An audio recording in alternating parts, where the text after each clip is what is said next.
Never miss an episode of the Final Furlong podcast. Subscribe now on YouTube, Apple Podcasts, Spotify, or wherever you get your podcasts. And now, here's your host, Emmet Kennedy. Hey, welcome to the Final Furlong Podcast. We are previewing the Group 1's for Royal Ascot. We're going to do so with full team coverage. We got George Gorman, Adam Mills, Peter Michael, and Andy Newton here to take you through all of the major Group 1 prizes, and we'll have a really excellent team for the individual day previews as well. We will begin with the curtain raiser, the Queen Anne. 6 of the last 10 winners had run in the Lockinge Stakes. 3 of them have done the double, and we've got lead artist dancing Gemini, Rosallion, and Notable Speech all rematching from Newbury. The betting is expecting last year's Royal Ascot hero in the St James's Palace Stakes, Rosallion, to be the one to take the significant step forward, but there's only £2 separating them on time form. So Adam Mills, what is your overall view of the Queen Anne Stakes, which looks to be an explosive renewal? Yeah, I think it's a very deep race. I kind of felt like the Lockinge form was going to be reversed, and that was the first angle into it, that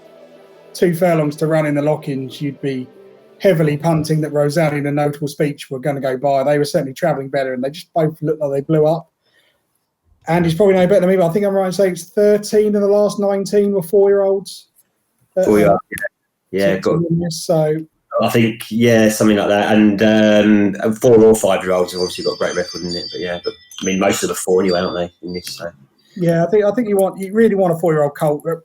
I can see the case for Rosallion. I thought Notable Speech was a bit big compared to Rosallion, but they're 2 of the most likely winners. But probably the value is Kudwa, who's as big as 20 to 1 out there. And I think on his form, he's a 5-year-old, so it's probably that's against him. But there is a case to be made from his form. Ran quite well in the QE2 and Champions Day. He was just too slowly away. Made up a lot of ground. He was the fastest horse in the 5th and 6th furlong. It's difficult to make up ground at Ascot when it's soft. I thought his win in France was workmanlike, and it has to be said that Hartem didn't run his race. That made it difficult. But I did think he did really well from the front. And if he got to the front, I think he's got enough speed to get some of these in trouble. At around 20 to 1, he's probably a decent each-way price for all that the 4-year-olds will probably improve past him.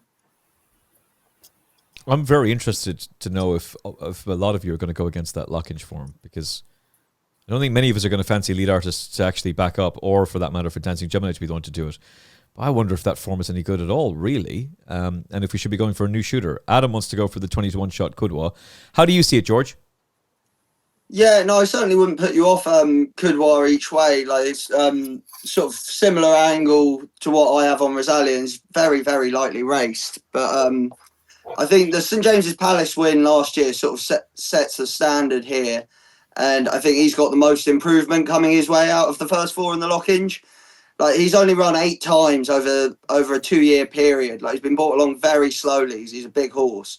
Compared to Dancing Gemini, who's had 13 runs in the same period, including 3 this season already. Notable Speech has only had 1 more run than Rosallion, but the first 8 were packed into a 10-month period. It just means he's probably a little more battle-hardened at this point than Rosallion is, which why I think Rosallion will probably come along more for the run in terms of his career overall. There's more improvement to come from him. Look, his 3 career defeats are all excusable. 1 was his only run on soft ground, and the other 2 were on seasonal debut in Group 1 company the last 2 years. If he can come back to his best with the benefit of the run, I think he'll definitely beat the first 2 from the Lockinge. Like I said, he might need to find improvement to beat Notable Speech, because he'll come on for the run as well. But I just think, like I said, he's a big framed horse with a little less racing. I just think career-wise, he has more improvement to come rather than like just improving for the run. One that also bears mentioning is Sardinian Warrior. Again, behind Kudwa, the second least experienced horse in the field, I think, with 6 career starts, only 2 defeats. 1 was racecourse debut, and 1 was last time out to the Arc favourite. Like, he won over course and distance in the Queen Anne trial on good to firm on seasonal debut, which, course experience and good to firm ground experience could be valuable over Ascot week. He beat Docklands that day. He was beaten 3/4 lengths in the Diomed, so he's done very little to let that down. For his second run of the season, he showed a bit of versatility, finishing second in the pre-disband. He ran to 119 on both his starts this season, which are his only turf starts ever. A listed win, a Group 1 second. the fact that he's only run 6 times means he's open to improvement. The fact he's only run on turf twice means he really could take a big step forward here. So he's definitely worth mentioning. I think you'll probably get a bigger price on the day about him because he's one of the less sexy ones. So it might be worth waiting for an each way bet maybe. I wonder, is he going to become the wise guy horse? I really like him. I think he's very, very interesting. He's totally unexposed. Christophe Soumillon is confirmed for the ride as well, and he's eligible to improve. And as you said, coming back down in trip, having been beaten by Saucy last time out, who was winning his second Group 1 of the season. And he's got that form with Illinois and Los Angeles from last year that's working out quite well too. Peter, how do you see the Queen Anne going? I think it's going to be. I don't think there's going to be much between the 4 that clashed at Newbury. Possibly whoever gets the best ride could possibly be the horse to come out on top. It's hard to me. I mean, Notable Speech and Rosallion obviously have angles to improve. It was their first run. Rosallion was coming back.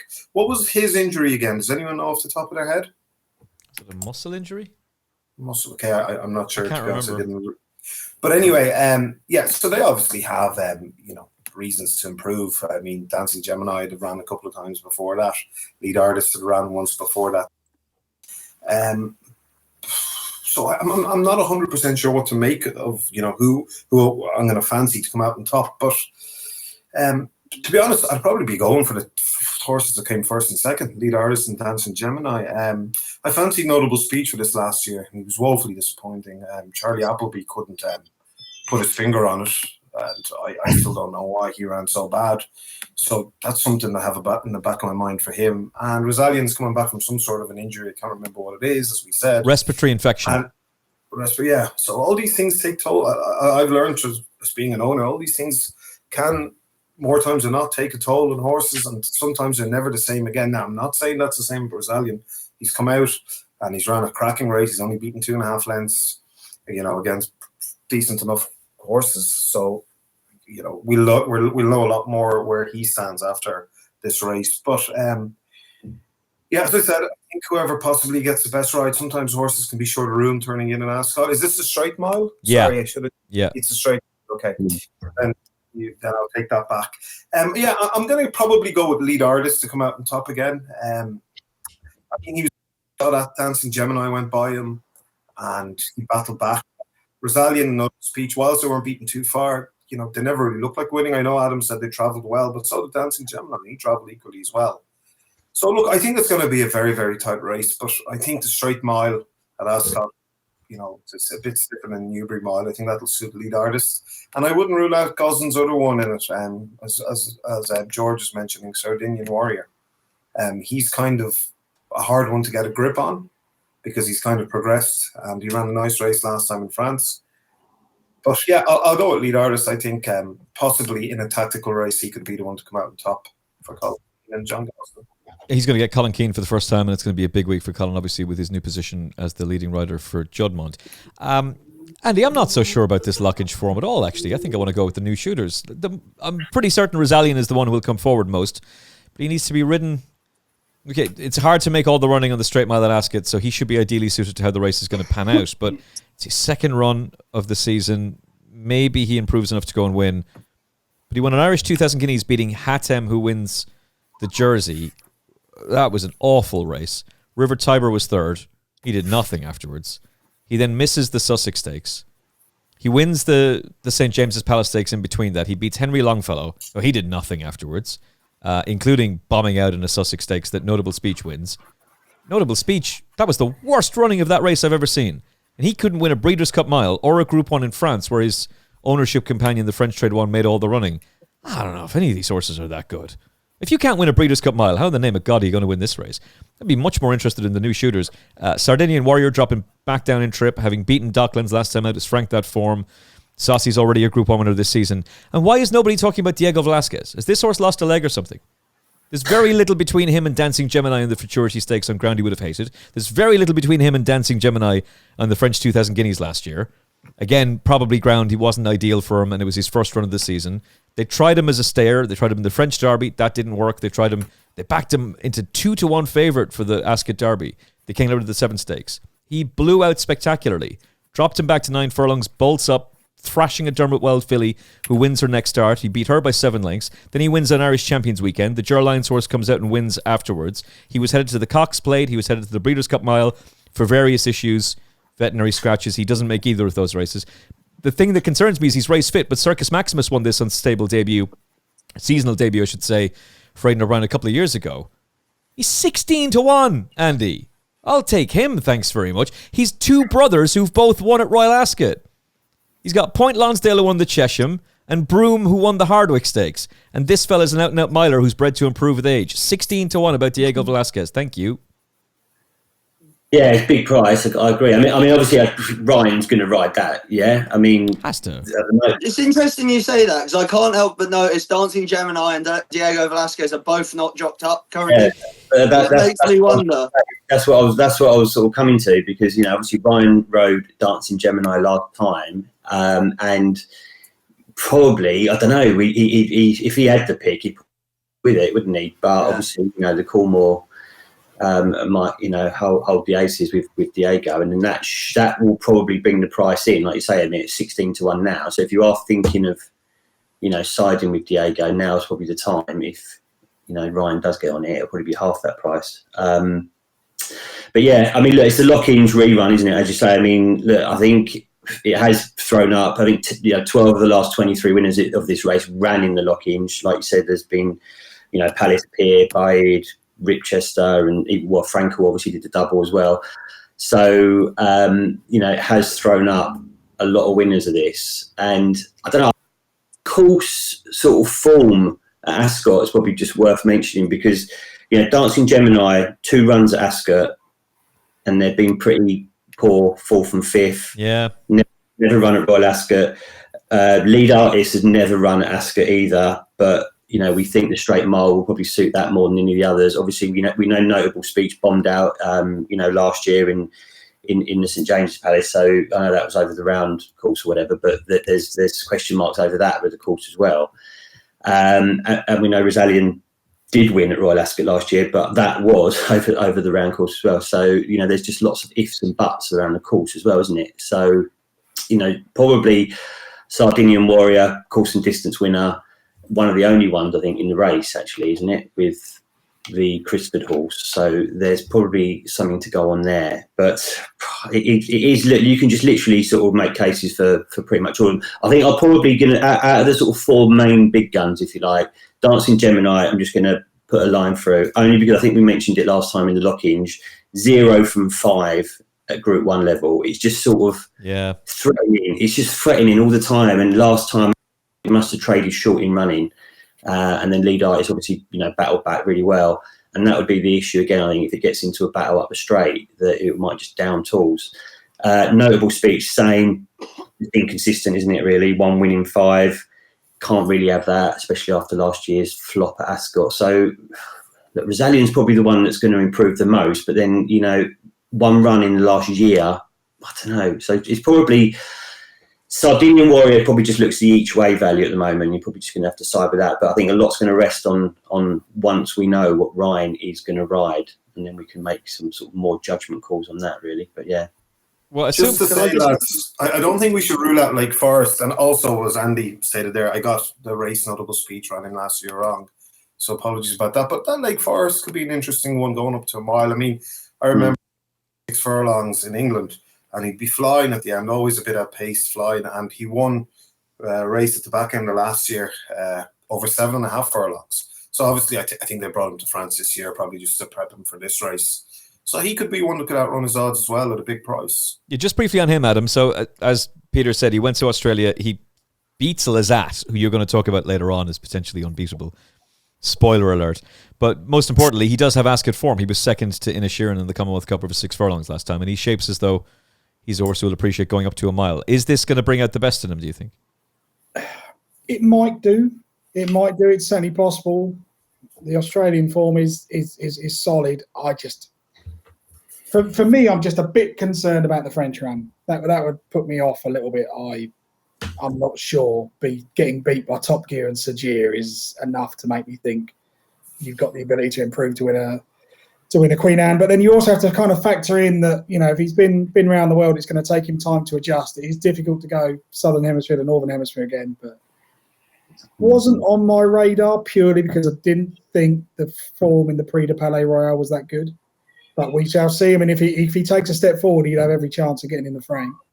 I mean, the thing with Lake Forest, I mean, it's the only horse in the race that's not won over, the trip, which, taking on a bit of a leap of faith. And, on the run-ins, it has shaped as if, it will suit. But, 23 winners of this race have got previous form over a mile, winning form over a mile. So that would be the big concern with Lake Forest. You're just taking a bit of an unknown leap of faith, really, again. You really need to be able to stay that stiff mile at Ascot, and that's going to suit, obviously, it's going to suit lead artist. I mean, he's eligible. Can I just add quickly something Andy was saying with Rosallion? Obviously, he quite rightly said when the St James's Palace was on the round course, so he's not a course and distance winner, but he is a course winner. He did win over 7 on the straight mile.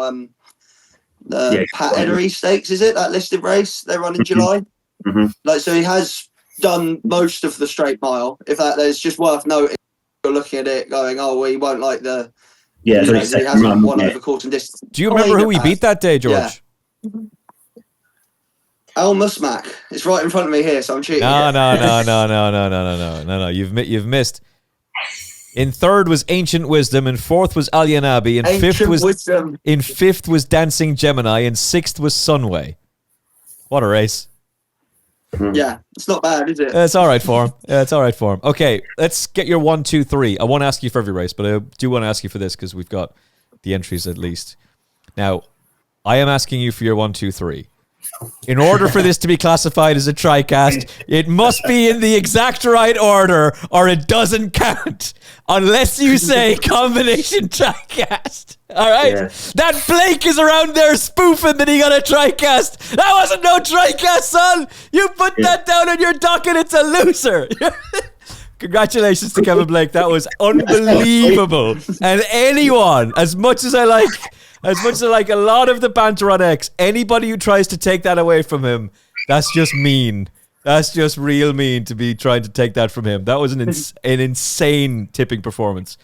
Adam Mills, your 1, 2, 3 combination in any order TriCast for the Queen Anne. Can I just say I want the TriCast, not the trifecta. Yes. TriCast will pay more. I will go Rosallion to beat Coudoir and Speech. Okay, Rosallion, Coudoir, notable speech for Adam. George.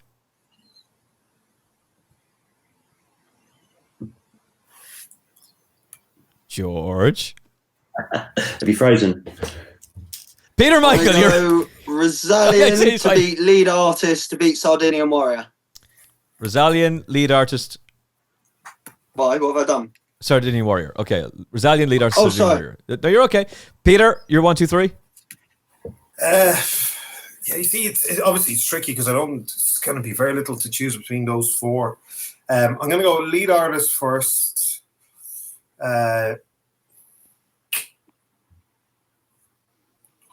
Dancing Gemini second. Okay. And we'll go Lake Forest third to run on into third. All right. Andy. Rosallion fourth. Notable speech fifth. Do you want? Well, I do the whole superfecta. Superfecta. Why not?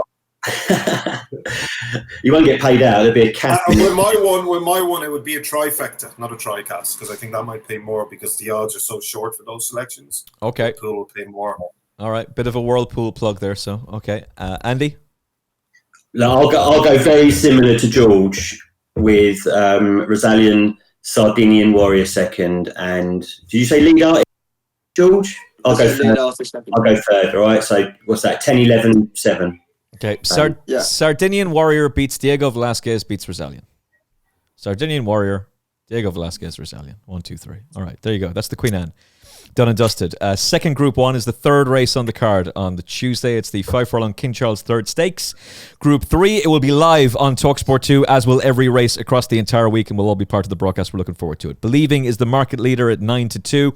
We've got some rematches here. Batash is the only winning favourite in the last decade, although 8 of the last 10 winners were at least a single-figure price. Last year's 1-2-4, Asafora Regional and Believing all rematching with Believing heading the betting. Asafora did have the benefit of a British run before she won this race a year ago, but she was narrowly beaten in a Group 108 of Australia last time out, and Oisin Murphy is back on board. I wonder if Oisin Murphy would have ridden Night Raider had it not been for the fact that Watman have come in and snapped him up for mega bucks. We'll talk more about him in a little bit, but Adam Mills, your thoughts on the King Charles III? It's really tricky. I wouldn't have a massive opinion on this. I think the blinkers on Asfour will help because her issue is at the start of races, not the finishes. You watched last year's race. I mean, at the 2 furlong point, you can't believe she wins, especially when she drifts across the track. Maybe that'll help. I wouldn't be in love with the price of her repeating it, but I think it's possible. I'm not really sure with Night Raider. I know he ran okay on the turf at York, but I just wonder if he's better on the all-weather, and his form might suggest that. But the one I've come down on is Magira, and I can't believe I'm tipping Magira because he just looked she just looked gone at the game in France. Really struggled at the end of last season, but the switch to Ed Walker's done wonders. I think I was actually on the pod when we did the preview for the race at Haydock, and I went, that Prix-Saint-Georges form is rubbish. The draw dictated it, don't worry about it. Julie bolts up at Haydock, makes me look a fool, but actually, both wins have been really good. The time figures are really good. She finishes her races really well. Travels strongly. I think the stiff finish will help. Just thought 12-1 was a bit big. And we've got William Buick booked in. I'm quietly confident that Magira is good enough to at least be in the first 3 or 4. And there might just be the absolute key to her. Yeah, Ed Walker being the key, and he sounds pretty bullish about her chances as well. George, your thoughts on the big sprint race? I'm actually going to bet the same also about last year. It's going to be regional. Beating a length into second in this last year. Made a seasonal return in Maidan. He was beaten 3/4 of a length by Believing. Interestingly, he recorded an RPR of 119, which is the same as he recorded when he was second in that last year. Given that he's 7, you would expect him to come on a lot more for that than the 5-year-old Believing probably will. And she finished behind him in this last year. So I would think he'll probably improve past her. I just think with his well-being proven, he acts over course and distance. The ground was rattling quick that day last year. He'll handle that. And say, my only worry with him would have been that he was 7 years of age. But the fact high level first time out, I think, what price is he now? I haven't seen his price post deck. 7s. That's the cheekiest anti-post each way bet of all time, isn't it? I think, it's 7s, yeah. I think that's a bet to nothing because you can rely on him to run his race. I think it's a bit of a forward defensive. I think you call it. Andy would call it, but that's going to be my main play. And interestingly, my each way play for this I couldn't find because I couldn't find the colours. But it was she was purchased by Al Wafnan yesterday, apparently, according to Racing Post. Is Flora of Bermuda. Wafnan. Only 4.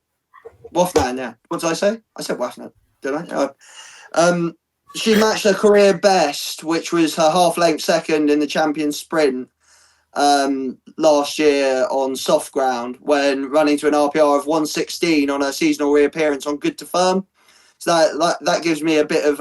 always worries me when they've run their career best on soft ground to go and back them for Royal Ascot. But she matched that on Good to Firm last time out, beating her neck in the Group 2 Clipper Stakes, with Night Raider in behind, who's was half her price here, but again, this was all post decks. Both were making their seasonal debut that day, Inisherin and her, so there's no reason to expect that horse would necessarily improve past her, especially given that she's a winner at 5 furlongs and that horse is yet to run over this trip, so she's without doubt the value call for me here. It makes sense. Andy, coming to you in a second. Sorry, Peter. Yeah, no worries. To be honest, I fancy Believing here. I think she was quite unlucky last year with the draw a few times. I think the Curl was one of them. I think York was one of them and should have won both races if it wasn't for the draw. Hopefully, we don't know what the draw bias is going to be at Ascot. Hopefully, she'll be drawn on the right side if there's a draw bias, which I imagine there probably will be. She looks solid. She's going to be hard to keep out of the frame in my eyes. And with a bit of luck and running, and if drawn on the right side, I think she deserves to win a race like this in the UK after, being unlucky with the draw a few times last year. We still don't have confirmation for Ryan Moore's jockey booking in other races, but this isn't going to be breaking news for you, but it is for us. He's going to ride Reaching High for the King, who is a significant runner because he's the first ever royal runner to be trained in Ireland by His Majesty Willie Mullins, who will be in the pomp and ceremony of the tour beforehand. What is it? The big parade beforehand, which is fantastic to see. So Louis and I talked about that on TalkSport yesterday. I'm going, I wonder is Ryan Moore going to ride for the King? Yes, he is. That horse will win. So, and Ryan's going to ride Believing. He's been jocked up on that horse already. So you can already rule Stormboy out of this race in case you've been thinking about it, because he won't go. Andy, your thoughts?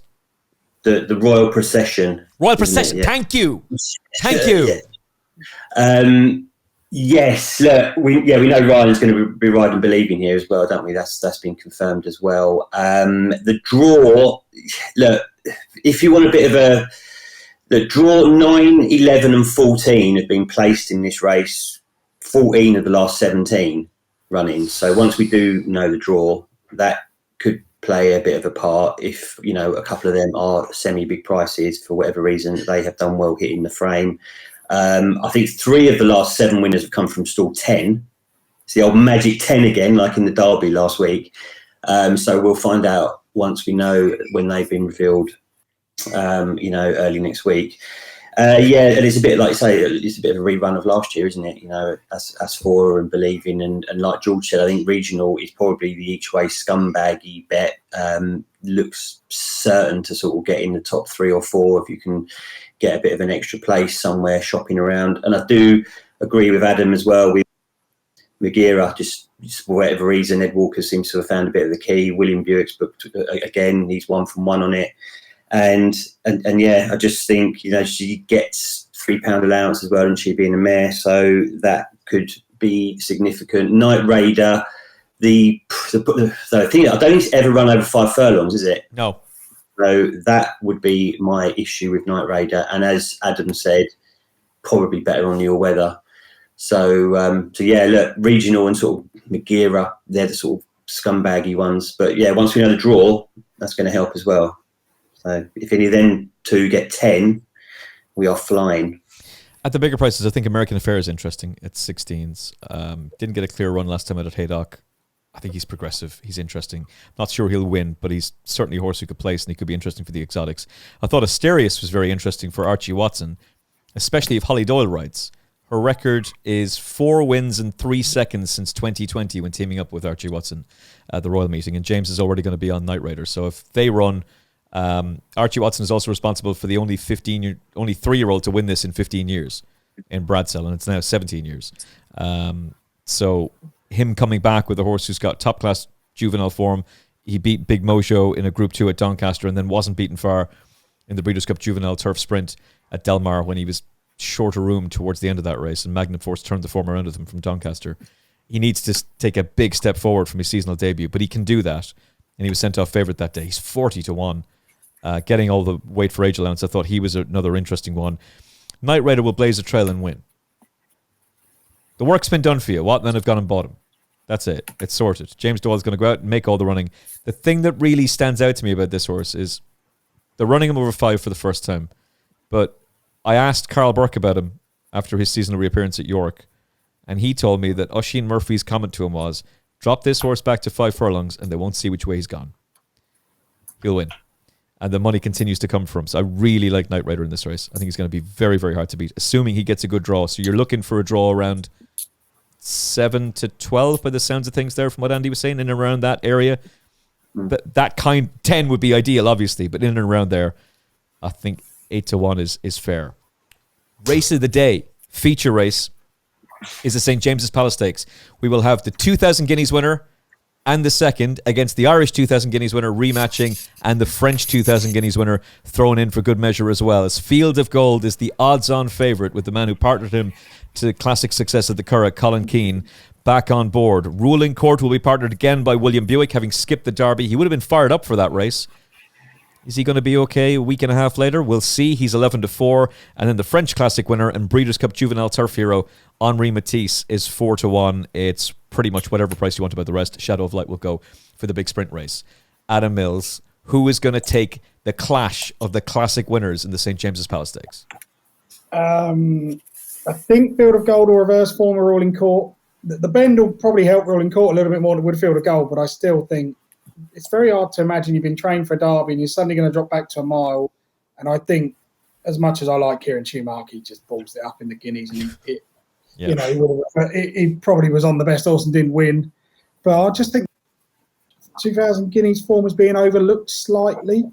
Henri Matisse beat Jonquil. Camille Pizarro was in third. I know the ground was quick, but it was a track record, 133.91. Yeah. Racing Post ratings give him 121 for that. Field of Gold got 125 at the Curragh. So he's got a little bit to find, but it's not impossible. And if I'm going to back Henri Matisse, I'll have to give an honorary mention to Jonquil if he runs. I don't think he will.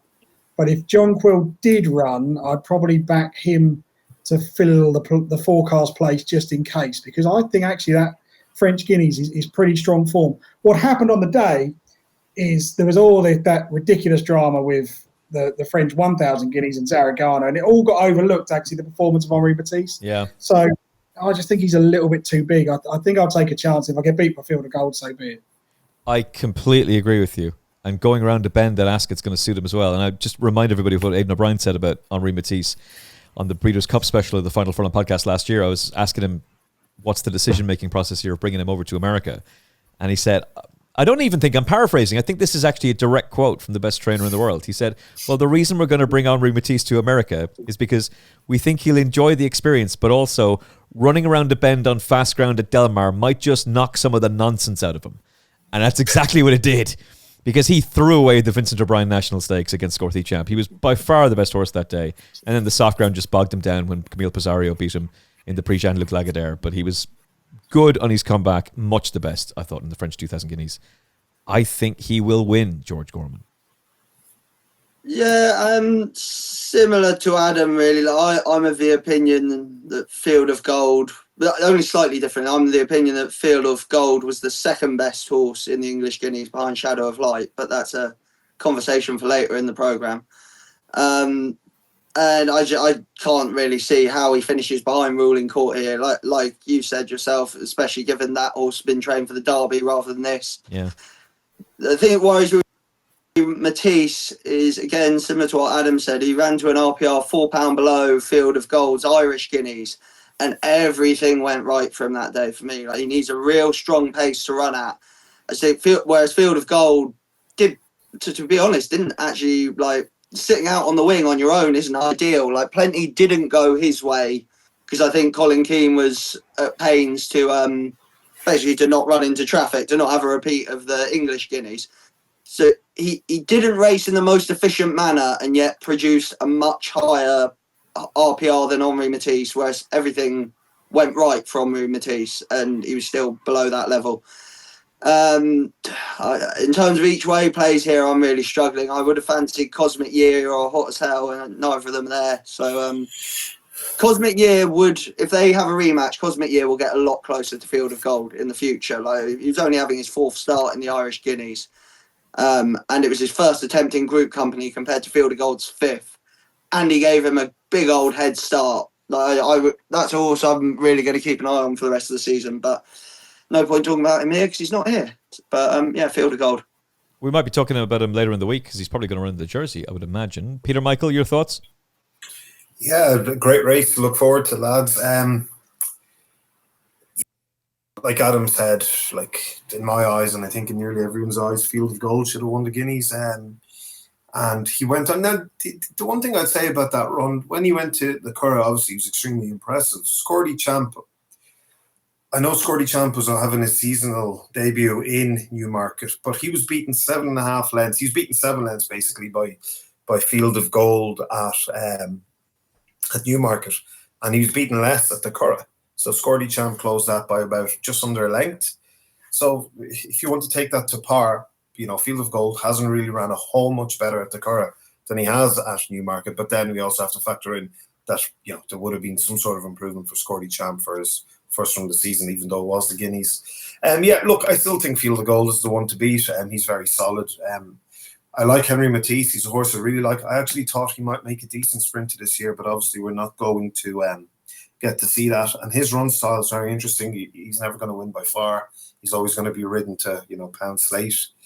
So it'll make for interesting viewing. Ruling Court obviously has a good chance, but I just what can William Buick do to beat Field of Gold? I mean, I know he beat him the last time they ran again. But, I mean, Field of Gold kind of has everything. He'll travel well, he'll quicken, he'll sail, hit the line strong. So I think he'll be too strong. I'd be more worried about Henri Matisse, to be honest, as you guys are saying. So, yeah, look, I think Field of Gold probably edge out Henri Matisse and Ruling Court in third. That's what I'd go for. What does Buick go forward this time? He hasn't gone forward in Ruling Court so far, but do you just... If you're on a horse that you thought was going to get the Derby trip, do you go forward in the St. James's Palace Stakes, try and stack them all up behind you off the final turn and then try and burn them off? Or does that just set it up for Field of Gold and Henri Matisse? Adam? Well, I mean... Is that not why Opera Ballo is still in this? Because, I mean, Opera Ballo is probably one of the keenest horses I've ever seen. Yeah. And I just wondered if he was sort of in this with a view that we can't hold him, so we may as well let him roll, and that will at least make sure this is a proper test. Maybe. We still don't have entries for the jersey. Surely that'd be ideal for him. I don't think that'll make a difference, Emmet. I mean, Field of Gold will stay 10 furlongs, so it doesn't matter how fast they go. That's not going to get him beat. That's true. Do you know what I mean? It's not the only horse that might get beat is Henri Matisse. If they go slow. No, if they go fast, I think he's got a good turn of foot, Henri Matisse. If they go fast and turn it into a proper test of stamina, he could just flatten out the last 100 yards. But definitely that would suit Field of Gold, playing to his arms. So. And you'd imagine, well, the Winlord is still in there, so he could go forward for his ownership companion. Aidan's got first wave and officer. Wouldn't be giving up on officer completely just yet. Not necessarily for this race, but I'm not sure they'll sacrifice him as a pacemaker in this, but the other one might do. Okay, Andy, your thoughts? Yeah, I just think no matter what, sort of, Buick's probably going to be scratching his head for a few days, trying to think, how can I ride this race? How am I going to get Field of Gold beat? And I think, like you just said, I mean, if they go on, it was supposed to be running in the Derby, then it's just going to set it up, isn't it, for Field of Gold? I mean, probably stays further, doesn't it? It probably stays 1.25 miles, as we've all said. And, the way it's been finishing. I mean, look, all of the big three are running at Ascot for the first time. Something to go on there, maybe, but there's no reason to suggest that the track's not going to suit them. If anything, it probably might bring out more of Field of Gold, to be honest with you, the stiff finish. So it's just sort of hard to look beyond that, really. I mean, it's trying to repeat what Rosallion did last year, won the Irish Guineas, and then this we've had loads of other horses do the double. Paddington, Glen Eagles, obviously Kingman. It's by Kingman. It's trying to follow in its father's footsteps, if you like, and win this race as well. So, and Andy, didn't John Gosling make a comment that he was as good as Kingman? I think after the Guineas win, did he? Yeah, I haven't seen that, but possibly. But I thought I heard that, and that's telling, I mean, Gosling's had 3 winners of that. Obviously, Kingman was one, and Without Parole and Palace Pier the others. So, I just think it's just, its only bad run really came on soft ground in France last year. It should be really 3 from 3, as we've all said. Should have won the Guineas at Newmarket, and it just seems to be also just getting better and better. And after all that sort of palaver last week with Ruling Court coming out of the Derby, is that ideal preparation for this? I don't know, not quite sure. So it just looks fairly straightforward. I know Henri Matisse, that form's fairly solid, like Adam said in the French 2000 Guineas, and winners come out in behind and so on. And John Quill 25-1. What's that like? About 4 or 5 times the price of it. If it does go, then that's probably like a little each way squeaky in the race. But the Field of Gold, just think it's going to get better and better this season, and then we'll see where it ends up next. It's 2 years since Charlie Appleby trained a winner at Royal Ascot. Really? I'm taking this blue top off. Yeah, get it off. Get it off and merchandise off. If you're going to skip the Derby and come here, you better be absolutely certain that that's the right decision. And William Buick chose to ride this horse over the European champion juvenile and dual Group 1 winner Shadow of Light. I didn't think Kieran Schumacher gave Field of Gold a good ride in the Guineas, but I'm not entirely certain that he was the best horse. I think Ruling Court's a big player, but I think Henri Matisse is the bet. You've been asked to take odds on about Field of Gold, who was even money for the Irish Guineas last time out, which was an inferior race. He's got to reverse form at Ruling Court and take on a French 2,000 Guineas winner. Just to let you know, the quote, Gosden did say, at the moment, Field of Gold is right up there with Kingman, his father, and I think he's as good as him right now. Fair enough. Gosden doesn't waste his words. He's not one to. Yeah, he should. I think he'll be hard to beat, Emmet. It's been a good race for favourites as well. It's fairly good strike rate, something like 57% in the last 23 years. So, I don't know. Yeah, and as well as that, I don't think. I mean, you're asking how can William Buick try and get him beat? The only way I think he can get him beat is if somehow he gets to the front and sets a slow pace and tries and just nicks it and taps him for a bit of toe. Kind of what happened in Newmarket. Obviously, the dip was an issue as well. But that's the only way, because if they're upsides with a furlong to go, in my mind, there's only one winner. Dawn Approach was lapped in the Derby, came out and won this race a few years ago for Godolphin when trained by Jim Bulger. I'm not overly concerned about Ruling Court missing the Derby. It's a talking point for sure. Henri Matisse is the bet at 4-1 for sure. All right, you're 1, 2, 3 in the St. James's Palace Stakes. Adam. Henri Matisse, Field of Gold, and if he runs, John Quill. Oof. George. Probably Field of Gold, Henri Matisse. It's just boring, but Ruling Court, probably. Okay. Peter? I'm the same as George. Field of Gold, Henri Matisse, and Ruling Court. Andy? Guess what? I'm the same as Peter and George. Okay. There you go. We got something out of it then. We're going to break it up. Come on, yeah. Henri Matisse beats Ruling Court with Field of Gold back in third, and then the internet will go absolutely into complete haywire and start demanding that Kieran Schumacher be put back on him. Because that's how fickle social media can be. Best of luck to Colin Keane. All right, the feature race on... Right, Go on. Even if our tricast comes in by Kevin Blake's logic, so does yours. So.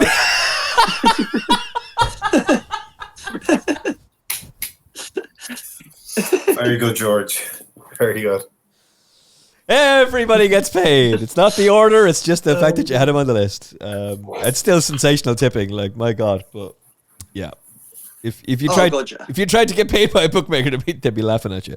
Okay, the Prince of Wales Stakes is the feature race on day 2, 4:20. You'll hear it live on TalkSport 2. It's the Prince of Wales Stakes. Los Angeles is your 9-4 favourite from Anmaat, who was second to him last time out. He travelled all over him in the Tatterstall Gold Cup, and of course he won the Champion Stakes, beating Calandagan last year, who has boosted that form with 2 big runs in Group 1 company in Dubai.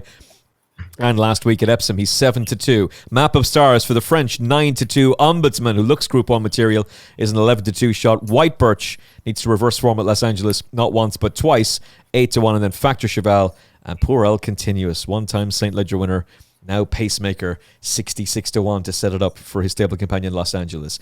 Adam Mills, who is going to win the Prince of Wales Stakes? I don't know. This will be, at the moment, this is the race I'm probably going to pass on. I mean, if there was rain and the thunderstorms that are forecast might just tilt the ground enough to make Anmaat run. And if he does, I think he might travel all over Los Angeles. And I think there's a case, but this race is generally 4- and 5-year-olds dominate. So Anmaat's got that stat against him. But the one thing I don't understand in the market is I'd have, Map of Stars has had 3 goes in France already. I know he's got good form with Sosi, but Ombudsman beat him fair and square last year at Saint-Cloud, so I don't really see any reason for that form to be particularly reversed. And I thought Ombudsman ran quite well at Sandown, considering he'd been off since September. But I don't think Ombudsman is quite ready to take on a horse with the class of Los Angeles. And if the ground's firm, it'll be a no bet. But if there is enough juice in it for Anmaat, then I think he will probably come out on top against Los Angeles over this trip. Okay, but that is very much ground dependent, though.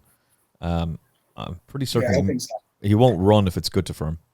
But if it holds up as good, he should be okay on it. George? Yeah, you would have to say any improvement on his last run, Anmaat just wins this. The argument you'd have against him is he's got a very good record fresh. He's won 4 times off the back of breaks of 50 days or more. You do a bit more digging on the 4 occasions where he ran again within 50 days. On 3 of them, he showed higher RPR on the second run than the first. On the one occasion he didn't improve his rating, it was £1 lower, and he won the pre-disband. So this horse, like, while he's good fresh, he's even better second time out. It's just not very often he back in the day anyway, that he used to string 2 runs together. So I think taking that, like, his last run was only £2 below his Champion Stakes win on RPRs. Like, so if he step forward on that, he has to win this. He's 1 from 1 over course and distance. Like Adam Wright said, that was on soft ground, the Champion Stakes. And I know it's more to do with injury proneness than ground liking, but he does have 3 wins to his name on good to firm and 2 on good. So were they to run him on a quicker surface, I wouldn't worry about it in terms of his performance. Obviously, it's completely up to them what they risk him on. On Ombudsman, I thought it was worth noting, with Anmaat out, there's only 3 horses in this race that have run to a rating of 123 or above. Ombudsman ran to 122 on RPRs last time out. It took Los Angeles 11 runs to run to an RPR of 123. It took Anmaat 15 run to an RPR of 123. It took White Birch 10 runs to run to an RPR of 123. Ombudsman ran to 122 on his 5th career start. Like, he's progressing at a rate of knots. And like I said, if he is ready to take on horses of this level, like, it's frightening to think how good he might end up being. The other one that's worth noting is Factor Cheval. I think it'll probably stay this trip. And on his day, he's near the best of these. Like, the Sussex Stakes run was good by notable speech. He's been typecast as a soft ground specialist, but he's been beat less than 2 lengths in 6 Group 1s.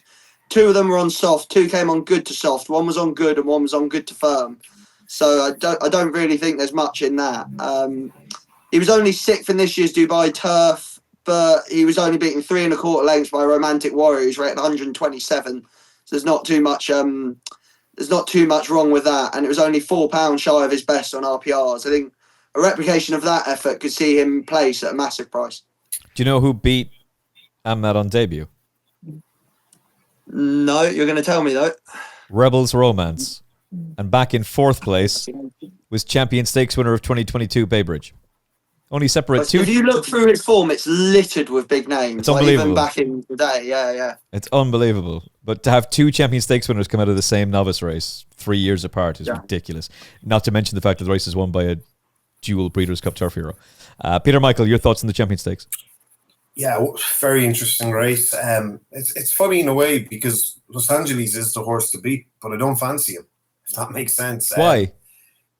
Well, I think last time out, everything went his way. White Birch was very unlucky. Yeah, that's true. 3rd or 4th. Calpano was also slightly unlucky. And Jim Crowley won't be making the same mistake with Anmaat again. I think he'll kind of ride, if Anmaat does run, I think the best way to ride this horse is ride for luck. Like what kind of happened when he won on Champions Day at Ascot. Stop that race 2 furlongs from home. You can't believe that horse has won the way he's won. He won very comfortable. I think he's the type of horse you just have to ride for luck and just get in as much trouble as possible, and he'll take you there.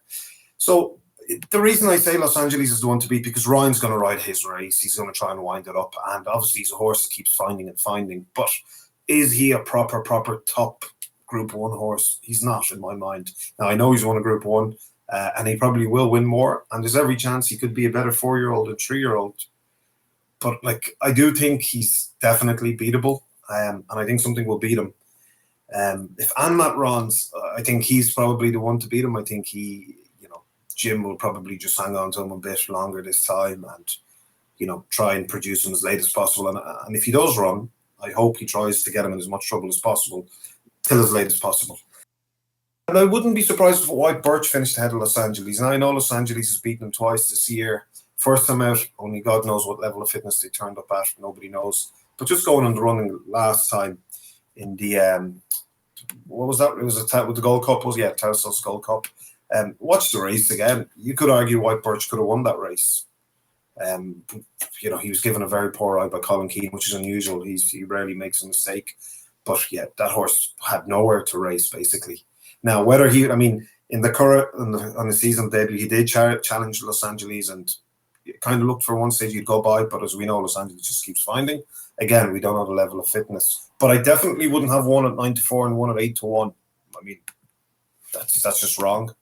White Birch deserves to be at least half that price. But I think Anmaat is probably the one to beat here if he lines up. Big call from the Andrew Balding team. See the Fire, who bolted up at York, has been supplemented for £70,000 to the Prince of Wales Stakes. Yeah, she was impressive, wasn't she? Yeah, that was a devastating. Now, maybe she's just really suited to York because her mother won the Champion Stakes there, so it's entirely possible that. But the fact that they've taken out Kalpana and they're putting her in, because I thought Kalpana shaped really nicely at the Curragh. That's a significant entry. Andy, for you? Yeah, Kalpana would have been very, very interesting here, but I think is there talk of the Pretty Polly or something later in the month, so they bypassed it. Yeah, but I mean, a lot of money to supplement See the Fire, so that's going to certainly have some each way players, backers, or whatever. Look, Los Angeles. Well, O'Brien's won this 5 times, and I don't know. He needs I think about 3 more to be the all-time winner of this. In terms of trainers, I mean, look, I think I'm sort of on the same page as Peter, really. It's sort of the obvious one. Everyone's going to latch onto it. Has it had 2 hard races this season? Is that going to catch up with it? It has flopped at Ascot before as well, isn't it? I mean, it wasn't at Royal Ascot. It was at Champions Day last year in October where, it ran a poor race. I know that was on soft ground or whatever, but, it has handled that in the past. So, and it had a long season. Maybe it was that. I don't know. But I don't know. There are just stuff to go on to sort of take. And then, Anmaat is the one, if you are going to, go against Los Angeles. But it's just a flipping age thing. Yeah, I mean, I've gone back to 19. I agree with you. I agree. I just can't get past this age. As we said, 4 and 5-year-olds have just dominated this. And I like I say, I've been back to 1968 and I can't find a winner that was age 7 or, so that's the only thing. Again, we say all the time with the stats, especially the age ones, we don't know how many have tried or running it. I ain't got time to go back and have a look at that, but that's just the thing, really. So, probably 2-1 or whatever Los Angeles is, just looks a tad short for me, and I'll probably just have a little go. I think on the Gosden horse, that Ombudsman, only because I think it will improve for that Brigadier Gerard run last time out. It's only had 5 races total anyway, won 4 of them, and just looked. I know it needs to step up. That was it's only a Group 3 winner, listed winner, but it looks the one with the most scope, really. And I think I'll agree with Peter. I think White Birch could outrun its odds as well. Wouldn't be surprised if it finishes sort of ahead of Los Angeles, really, about 8-1. It was a little bit unlucky in that last race at the Curragh. Not unlucky. Very unlucky, Andy. You have to say very unlucky. You got no room. Yeah, and whether it would have won or not, I don't know. But I think it would have got a lot closer, personally. So yeah, what was between them in the end, not a lot. So when you're looking at 8-1. So yeah, it was 122 was the RPR for Ombudsman last time out. Turn trainers around. Sorry, Emmet, and White Birch will be 3-1. If you swap trainers, that's why you get that price. I think it's factored into the price that they don't think he's going to run. Maybe White Birch. Yeah, surely if it was guaranteed to run, you wouldn't be 8-1. Especially given the run the last day. I would have thought it's factored in that if the ground goes quick, he won't show up. If he declares, he'll shorten up massively. I mean, literally at this stage, we've only got 1 jockey booked up, haven't we? We're doing this on Thursday. Yeah. Obviously, this is on next Wednesday, and the only one that's dropped up is William Buick on Ombudsman. So we know that's got a good chance of running, and that's probably the one I'm going to side with personally. Well, it's worth remembering what White Birch did 3 starts back. He absolutely murdered the horse who won this race a year ago. And he destroyed him at the Curragh that day in Augusta Roland. So if he's back to that level of form, and he did get no run. I mean, since he's gone back to 10 furlongs, I mean, he's done nothing wrong, apart from, maybe first time out this year, but that was just a stepping stone, as we know. So since he's gone back, they helped him up for the Derby, and he ran 12 furlongs, I think, 3 times. Yeah, since he's gone back to 10 furlongs. But is it also not telling that Kalpana has come out of this race and Colin Keane would have to ride her? So he's available to ride White Birch. I'd be amazed if he doesn't rock up. He should place at least. Ombudsman is interesting. He posted an RPR of 122. Los Angeles got a 123. Everybody's just has this blind assumption that Anmaat's going to win because he traveled all over Los Angeles and he won the Champion Stakes a year ago. And I'm with Andy. He's a 7-year-old. I don't think he's going to improve a whole lot from the Telus World Gold Cup. He'll improve a bit. I don't know if he'll improve massively. Aidan O'Brien has won the Champion Stakes once. Coolmore don't care about that race. It's a great race. Champions Day is fantastic. Ascot's a great occasion. They like the QE2. They like the Mares race. They like the Stayers race. They like the Sprint. They have no interest in the Champions Stakes. The Arc, the Breeders' Cup Classic, and the Breeders' Cup Turf. They're the end-of-season targets for Coolmore. Everything that runs in the Champions Stakes runs there as an afterthought. Or with a chance to try and progress that horse for next season. And I think Los Angeles ran in the Champions Stakes because Aidan O'Brien was saying, have a look around here, son. You're coming back here to win the Prince of Wales next year. And Jan Bruegel went. What was Adam's first line about Jan Bruegel in the podcast on Monday? This is probably Aidan O'Brien's best older horse. What was Aidan O'Brien's first line after Jan Bruegel wins? Yeah, he'll have to get in line behind Los Angeles because he's the king. This fella's going to win. You're underestimating Aidan O'Brien. Aidan O'Brien, the winning most trainer in the history of Royal Ascot. Royal Ascot is hundreds of years old. Nobody has trained more winners than Aidan O'Brien. Going 91. For his fourth win in 9 years in this race, having won it last year with Auguste Rodin. You think that's as good as Los Angeles is last time out? You think that's as good as he is? No, it isn't. This horse is going to improve massively. The one point I'd make, Emmet, because you were saying Anmaat mightn't improve a lot from his first run, and you might be spot on, but I think Jim will ride him a bit differently this time. I'd be surprised if he doesn't, you know? Ride him as differently as he wants. Los Angeles will win. White Birch will be second, and Anmaat will be third. Okay, let's go to the Gold Cup, the feature race on the Thursday. If I'm wrong about that, at least I'll be on the radio with egg all over my face and I'll have lost money on the race. I think Los Angeles is a good thing. Assuming he lines up. Gold Cup, 4:20.24 is the distance in Illinois. Subs in for Kyprios, who would have been a good thing. But anyway, he's on the sidelines. Shout out to Laura Joy, who put up Candellari at 25-1. He's now the 3-1 second favourite. Laura, you're this close. You're this close to a massive profit. Trawlerman, who was second in the race a year ago, is 4-1. Does Illinois deserve to be 7-4 for the Gold Cup, Adam Mills? Yeah, just about. Just about. He should be favourite. Definitely should be favourite. I'd assume Ballydoyle are going to put a pacemaker in for him because I think the last thing they want is this to develop into a sprint. If this is slowly run and develops into a sprint, Candellari will murder him because Candellari is that typical French stayer where they plod round and they sprint. And the Group 1 he won last month wasn't the greatest Group 1 in the world, but 40 miles an hour in the straight he clocked and he just had all those stayers. Yeah, they had no answer to that turn of foot. The slower they go, the more it suits Candellari. But I would imagine Aidan must have a plan. There's no way they're going to allow this to develop into a 3-furlong dash. There's no pacemaker, though, because Continuous is surely going to go for the Prince of Wales. It depends on value, I suppose, isn't it? I mean, poor old Continuous, what is he doing as a pacemaker? Oh, poor fellow. It is what it is. I mean, the only... Someone gets run away with every year anyway. Someone will get run away with on something that's been running over a mile and a half, 2.5 mile. They always end up going a gallop eventually when something goes. You'd hope so. No Caius Forrester this year. That would have done the job. Al Nair will go off like a million miles an hour out in front. Watch. Yeah, you'd hope something will. I guess. Burdett Road. Try and hold that. Going 2.5 mile pace on the flat. That could be the one. It might be. I mean, the only other one I kind of came down on as like it will be suited by this is Andre Fabre's Savannah Night. Yeah. If it runs, Savannah Night is too slow for French racing, which is just a common theme. But you just are because French racing, you know, it is a cliche, but they all plod around and they sprint. And Savannah Night just doesn't have that. But actually, he's got a really good record over extreme trips. So at 15 furlongs or more, his record is 4.46, 1.11.22. And the race that Candellari won, he won the year before, although admittedly it was a Group 2 back at that stage. So he has got some good form. He just gets done for pace, but he stays on really well, gallops all the way through the line. 2.5 miles will suit him.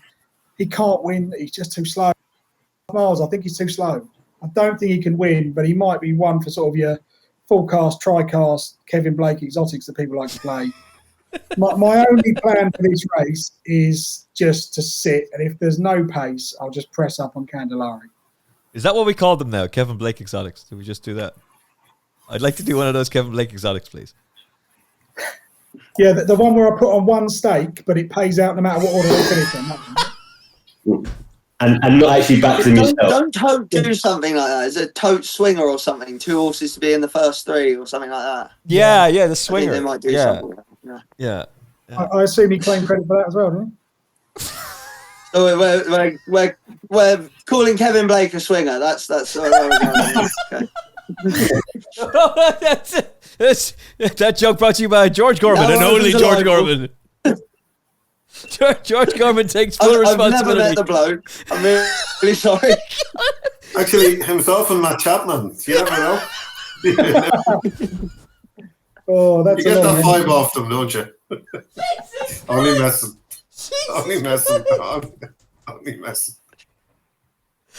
Emmett's watching the Final Furlong Empire burn into ashes around him, getting super liable by Kevin Blake. That'll be edited, of course. Has to be. No edits. No edits. Oh, fuck. That's, well done. Oh, no, you're at the hour mark. You're okay. That the YouTube algorithm will be all right with that. So that's an apology to Matt Chapman, an apology to Kevin Blake, and was there anybody else there? His Majesty, did anybody else get thrown? Tony Calvin. He's just swingers in general, possibly, maybe. Deary me. Okay, where were we? Peter Michael, your thoughts on the Gold Cup? Jesus, I've forgotten about that now. Hold on, let me bring it back up there. Yeah, look. Did I get George's thoughts on this? Sorry, was George's only thought to? I'll go with my thoughts on the Gold Cup. Swingers aside, I think it's blindingly obvious for me. Like the horse that you'd most like to see win this is Trawlerman. I think he can take advantage of Kyprios not turning up here. Like his length defeat to him in this last year, and he's had a second and a third to him in the last 2 Champions Day long distance cups. That's obviously over 2 miles. The negative on the face of it for him is age, but he's run to an RPR of 120 3 times in his life. That was the 2023 long distance cup, beat a neck by Kyprios. This race last season, a length behind Kyprios, and last time out in the Henri II Stakes at Sandown, when he beat Coltrane by 5 lengths. So for a 7-year-old to have recorded his 3 highest marks in the last 20 months would suggest that he's in or around his peak, probably. Particularly given that 1 was this season. Like that gives me a lot of hope that this horse can continue delivering the goods, especially back at Ascot. Like you say, for him to do that once is a freak performance. For him to do it 3 times as a 6 and 7-year-old would suggest that actually peaking at this age. He'd be my main play in this. Like I said, I echo Adam's thoughts about the Aga Khan horse. I don't like French stayers coming over to England, like taking on English staying races for the first time. One that'd be interesting if he drifts a bit is Sweet William. Like he's a confirmed stayer at these sort of trips. Like he was 3rd in this last year. He has a win in the Doncaster Cup, the Henri II Stakes, 2nd in the Long Distance Cup on Champions Day, 2nd in the Goodwood Cup, and he's 2nd in the Long Distance Cup on his final start last year. I thought it capped a progressive season. Like he finished on an RPR of 118. Bear in mind, Illinois' peak is 119, and that's at shorter trips. He has to prove he stays still. So that long distance cup, he was 2 1/4 lengths behind Kyprios. He's 1 length 3rd to Rebels Romance in the Yorkshire Cup. Represents his best seasonal debut to date over a trip short of ideal. And like while he's 6, he was unraced at 2. He only had 2 runs at 3, so he's very lightly raced for this sort of a stayer. Like the fact that he ran so well first time to Rebels Romance on seasonal debut for a staying horse, he could be capable of better this term. I'm not saying he can win this, but he could well fill the places. Was anybody else insulted in that while I was away, or can we? No. That's okay. Peter Michael, take it away. Not like I remember. Yeah. Well, look, I don't know much about the French horse, so we have to rely on Adam there. But obviously, has to be majorly respected. I don't know how to read him. So obviously, as Adam said, like, you know, he'll be coming. He's got to turn a foot for the trip. But going back to the pace angle of this, I think Trollman will probably go forward. I probably would be surprised if Aidan did put a pacemaker, because whilst I know what Adam is saying, Illinois wouldn't want it to turn into a sprint. I don't think. I mean, he's going up 5 furlongs in trip. It'll be a bit hard. You know, if they put a pacemaker, I would be a bit surprised. I think Trollman will do the work, and he could be hard to get by. As George said, he's a very likeable horse. But I think Illinois probably might have a little bit too much for him. And the French horse, I don't know how to read him. So obviously history, you know, a big danger. But of the English and Irish horses that will be lining up here, I think Illinois will beat Trollman. And where the French horse finishes, I don't know. Could possibly be third, second, or win. Andy, Aidan O'Brien has won this 8 times. Is he going to win it in 9th with a new shooter in Illinois? Are you on mute, Andy? Yeah, he is. Yeah, I was on mute. There was kids shouting and stuff, so I turned it off. Yeah, no, was he? Has he won it 9 times or 8? 8. He's going for his 9th. He's going for his 9th win. Okay, I thought he's won it 9. Yates 4 times, Fame and Glory, Leading Light, Order of St George, Kyprios twice. Bloody hell, he has won it 9 times. Okay, so how much of a good thing is Illinois then? It's a good thing. It's a good thing. I think, you know, it's basically, you know, out with the old, in it, and you know, in with the new sort of cup horse, the O'Brien one, to take over the mantle. And big shoes to fill, obviously, with, you know, Yates and Kyprios. And is it up to that level? Probably not, but we don't know yet. It's still only 4. Royal Ascot winner, proven. You know, won the Queen Vase last year. Every reason to say it will stay, but we just don't know. It's got another sort of half a mile to go, isn't it? So, but you know, that course form is going to be, you know, very useful. The French one, like Adam said, he's going to be, you know, he's going to know more than we will. But that form last time out is a little bit ropey for me. I mean, the last French horse to win the Gold Cup was Westerner, I think, in 2005. So you have to go back a little bit of a way. I mean, Godolphin obviously they won it 5 times. But look, the thing for me with Trawler Man, I think someone put it up on X in the week and they liked it. It was just going back again, a bit like the last race, the age, the 7-year-olds.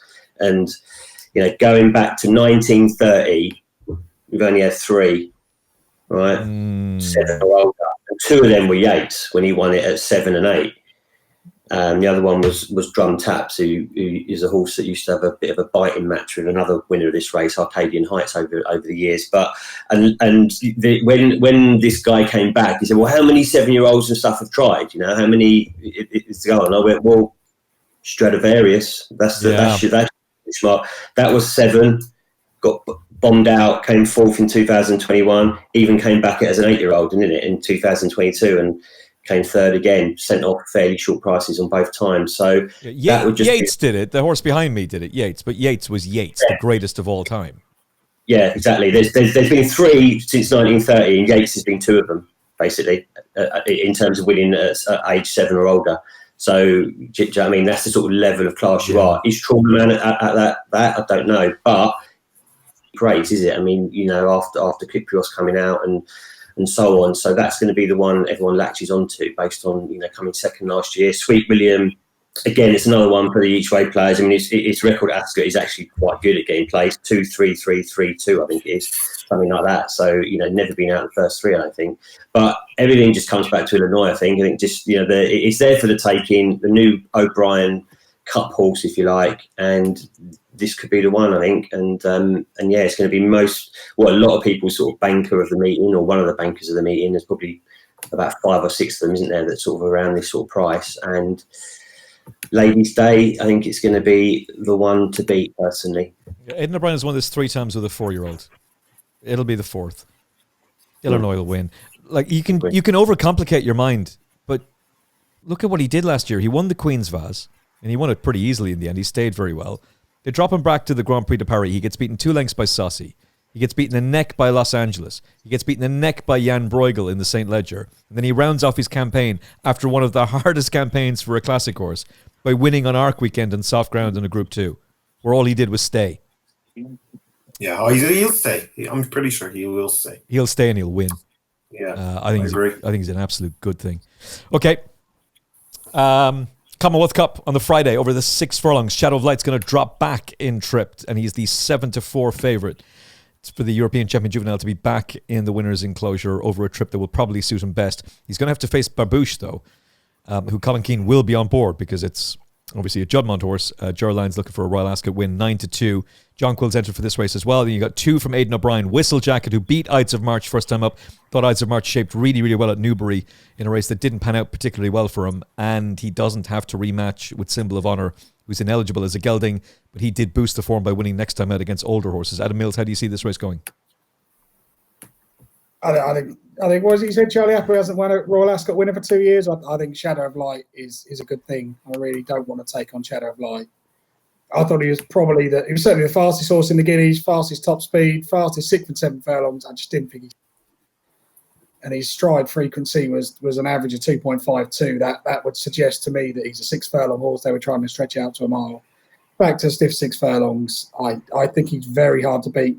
Certainly respect Babouche. She's got a very big stride, 7.93 metres at Naas. So the closer that they can keep her to the pace, the more her chance will be. But I just don't know if she's got the turn of foot to live with Shadow of Light. The only other one that I would sort of, if they run Diablo Rojo, which probably seems unlikely, but Ammo may occasionally have a go. I'm in danger of following Diablo Rojo over a cliff, but he got an absolute ride in the trial for this. Finished second to Big Mojo. There is a big day in Diablo Rojo. He's got a really good turn of foot. He'll probably find the likes of Shadow of Light too good, but he might run on into the places with a better ride this time.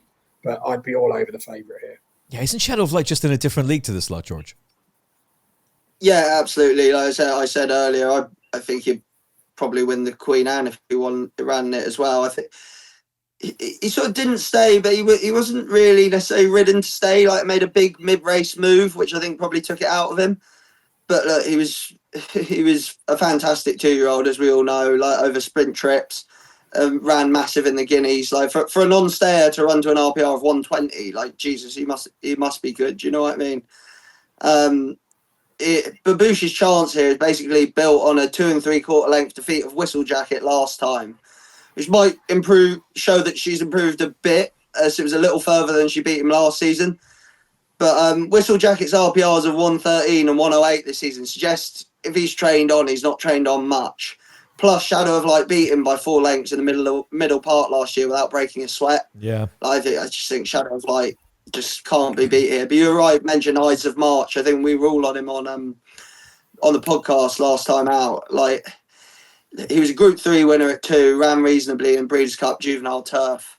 On the face of it, his 2 runs this season have been decent, but the half-length defeat can be marked up given it came on soft ground, which is his only run on the surface, having been withdrawn from last year's Middle Park on soft ground.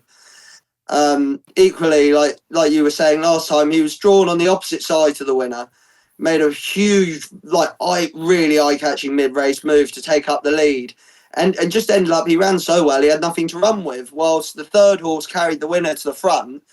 I'd say Ides of March couldn't even see them, because once he came over to join the third horse, he ran on really well again. I think he was the best horse in the race that day. Given the winner was given an RPR of 115 for that, and I think he was better than the winner, I've got to believe this horse is capable of placing here. Yeah, I agree. And Wootton Bassett as well, obviously his progeny are going so well. I thought Ryan did something very interesting with him because he's gone forward in most of his races and he held him up. I thought that was with a view to this race, essentially. And I'm not entirely certain it mattered to them whether they won or not, just as long as he was to learn from that. The comments from Aidan O'Brien about Whistle Jacket before he matched with Babouche the other day were interesting, Peter. He said he will improve significantly for this. He needs it, which was interesting because he was race fit. He'd beaten Ides of March first time up, but it was before the race. It was on Racing TV, and he could not have been any clearer that he badly needs this run. He will improve for it. Yet he was still sent off odds on, and Babouche then goes to murder him. He was the only odds on favourite for all 35 races of Royal Ascot last year. Is there any way that he can turn the form around with Babouche at Royal Ascot? Well, I mean, we've chatted about this horse before. I just don't think he's a sprinter. I couldn't believe. Now I know Babouche was disappointing first time out the season, but obviously you can always forgive a horse, a bad run first from the season. But I couldn't believe the price that day of her at Naas, because if she was going to be the horse, we were hoping she was going to win that day all day long. I'm just disappointed we're not going to see Whistle Jacket over a mile. I think he's a miler. It is. I didn't know the comments. I'm only hearing them now. So that is interesting, but I'd be very surprised if Whistle Jacket's going to win this race. I think something, I don't think he has the speed for it. I think he's a miler myself. I agree with the lads. Shadow of Light has to take a lot of beating here. Kind of ran, I watched that race again today, the Guineas, and himself and Field of Gold kind of made their moves at the same time, which actually marks up Fields of Gold's run even more. The fact that he travelled as well as this horse and could go with this horse. And as Adam said, just didn't get home in the last furlong, but ran a crap and looked the best horse in the race up to a point. So yeah, he's going to take beating, but I would respect Babouche. She's a horse I like. The favourite might just be a little bit too good for her, but if I am backing the favourite, I'd definitely be fearful of Babouche, because she does have a wicked turn of foot. She has to prove that she can go abroad and do it. Now, that's probably just something I'm clutching at. I know she was disappointing in Newmarket, but that's probably down to the ground rather than anything. But you always need to see a horse go abroad and show that they can, run to form. And until they do that, you just never know. And there's one at a big price that might outrun his odds. I'm not saying he's going to win, but he might hit a top 4 or 5. Leo Vanni, I thought, was given a very kind ride last time out by William Buick. Was just there basically for a gallop. Now has a lot to find in the ratings and will need to come on a lot for that, which she will. Probably won't be good enough, but she might sneak a place, or maybe in the top 4 if you can get top 4 for that race. But yeah, Shadow of Light for me to beat Babouche, and Whistle Jacket needs 2 furlongs more. Yeah, I'm with Shadow of Light as well. I think he's going to take an awful lot of beating. For all that, Babouche is interesting, Andy. She beat Camille Pizarro last year, who comes out and wins the Prix Jean Lagardère, and obviously the French Derby now. But in the context of this race, he won a juvenile Group 1 over 7 furlongs. Whistle Jacket wins a Group 1 only a week later. She's no match for Lake Victoria, but that was on ground that didn't suit. She needed her seasonal debut, and then she beats Whistle Jacket next time out, who, as I said, Aidan was adamant needed the run. She's interesting for sure. It's not like Gerlines can't train winners in other countries. He's trained a winner at the Breeders' Cup. I just feel like the class edges with Shadow of Light. Yeah, I mean, getting the £3 as well, Babouche, she's got that in her favour. But I don't know, I think I'm just with you boys as well. I think Shadow of Light, I mean, look, if that Guineas was run over 7 furlongs, it probably would have won. It's just, it showed bundles of pace. It's going to be a good move dropping back in trip. Top rated in the race, and I just think that it's just going to have too much for it. But look, I think there is one at a big price if it does run. I don't know whether it's going to or not. This Realign, okay, the other Watham racing one or whatever you call it. But I tell you what, you look back on its form, it might be a little bit of a forgotten horse. But who did it come second to on debut? Shadow of Light. Shadow of Light. And it was placed in the Convivial as well. It was, yeah, and which World was in. Exactly. World was 5th in that race. Obviously, that's come out and run well in the Oaks and so on. So, and it had a bit of a pipe opener, or whatever you want to call it, at Salisbury last time, 1-3, but won absolutely, with ease, 5.5 lengths or whatever it was, over 6 furlongs.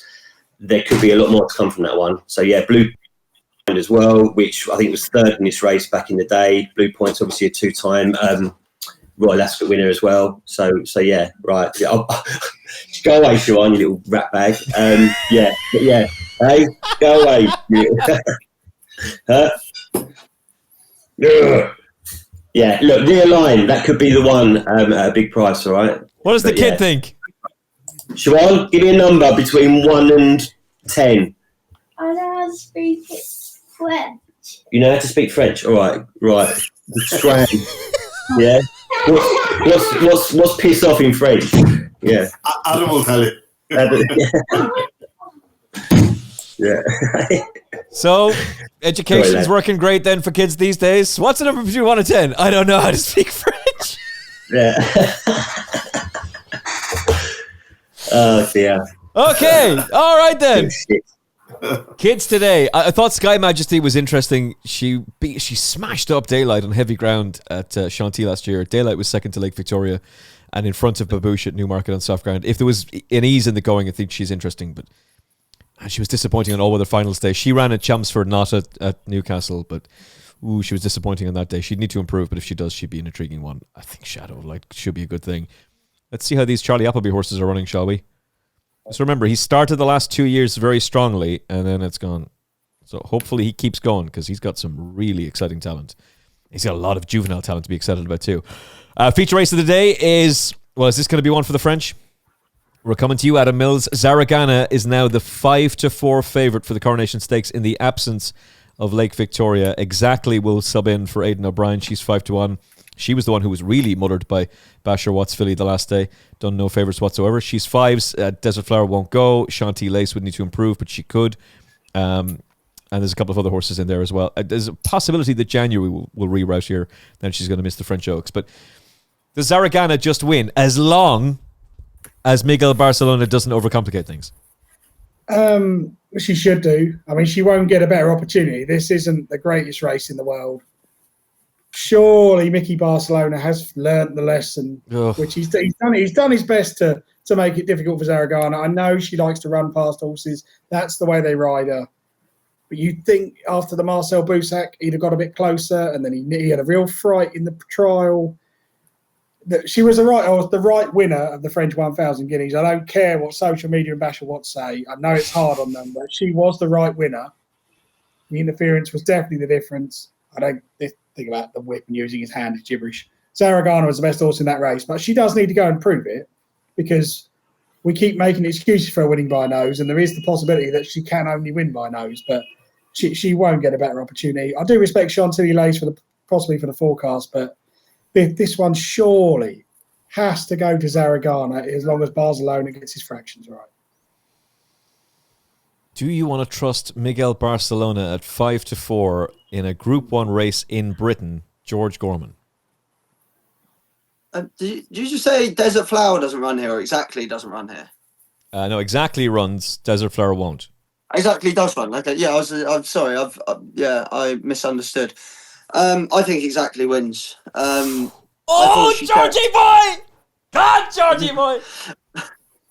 I thought she shaped exceptionally well in the French Guineas. Look, Ryan was pushing along hands and heels, turning in, but that's nothing new, really, is it? He's never actually gone for his stick until Zaragana joins her at the 2-pole. She's carried across the track just as much as the winner. It's only a neck down on Zaragana when nearly running in the back as She's Perfect and having to be snatched up. At that point, Ryan had just used his stick for the 3rd time, but she had literally, he used the stick and then snatched her up. He was hoping the gap would stay there. She had no time to respond to that 3rd smack. So essentially, it hit her twice at that point. I think, while she probably shapes like a horse that might be better at a mile 2, but there's no doubt in my mind that she would have finished within half a length of the winner with a clear run, which makes it very hard to ignore.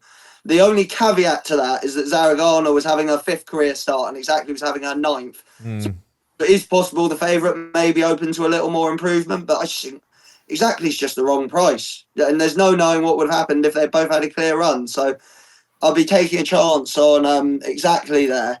In terms of the ones at bigger prices, like Chantilly Lace is an attractive prospect. Obviously finished 5th, beating a length and a half in the Guineas on her 2nd career start.